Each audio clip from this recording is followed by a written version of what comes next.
Hello guys, welcome back to another lovely trading video. In this one we're going to be doing some in-depth stock analysis on the leading gap today, and that's on GTEC.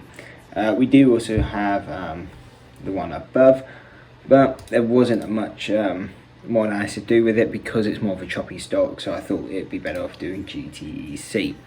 So to get straight into it, we always do the same thing as always. We go onto a clean daily chart. By doing this, we can see is there any gaps that need to be filled, because gaps tend to get filled, and they are also good areas to be looking in profits. So that's the first thing we will do, and we can see most of these gaps have been filled, and if they hadn't, they have been intraday. So really the main gap that we'll be looking for is the gap back down to where it was on Thursday, and that's down to 515, because now if we go over to a 1 day 1 minute chart, we can see, yeah, obviously the gap back down to 510 or 515 is a rough area where we would look to gap back down. But you can see that this 905 area was the previous gap if we were on the daily, the one we just plotted, so over here. And you can see that these levels do tend to be quite significant. You can see pre-market it near enough ran up to this level. You also had it matched with the psychological $9 level, pulled back, retested, pulled back again, and you'll see as well it kind of used this level as support throughout the day. That's why we use these usually as cover zones if we're shorting, and if we're long again, covering into these gaps, because they do tend to be quite significant, the ones that are very clear. So really the key one that stands out is going to be just the 505, so a target way to the downside. Now all we need to do is plot the standard deviation channel resistance lines in, and then from there these will give us basically our targets. It's just how we trade around these targets will be the answer. So yeah, there we go, plot all these support and resistance lines. Again, we'll go back to kind of a cleaner chart, it just makes it easier to see.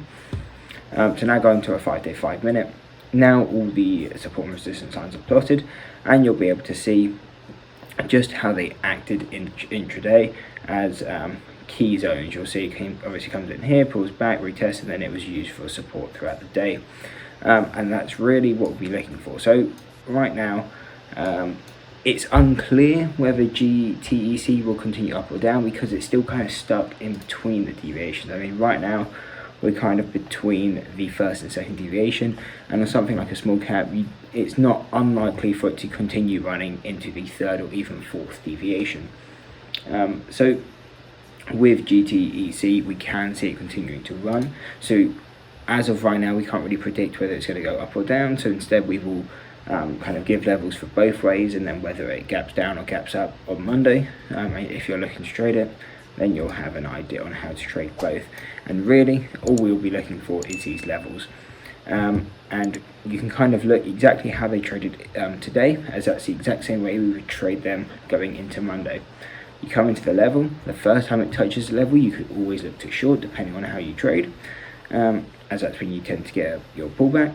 And then you can also trade them long, again depending on how you trade. And the way to trade it long is wait for the breakthrough of the level, get away from the level a bit, and then come back and retest. So for example here, you see you break above the level, you pull back, and then you start finding some buying pressure coming into this level, so okay, this is support, we can start buying. So again, depending on how you use this is up to you, but however you do use these levels, you will use the following levels the exact same way.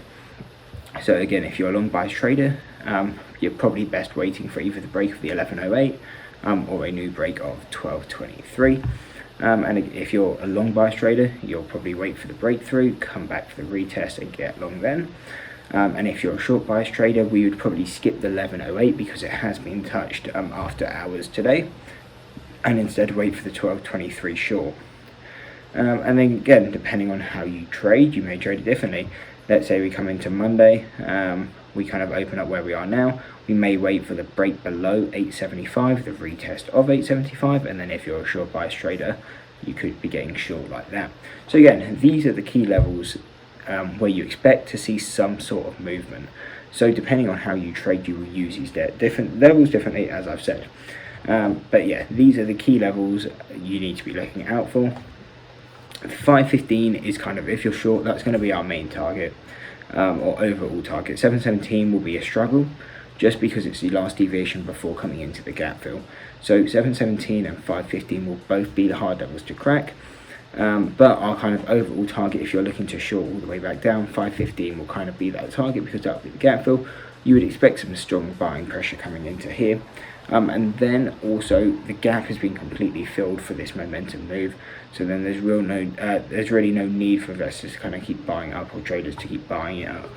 And then to the upside, again, you can be getting short on each of these new levels. So I wouldn't be getting short at 966, and I probably wouldn't be getting short at 1108, and would instead be waiting for the 1225, the 1340, the 1475, and the 1570 to be getting short.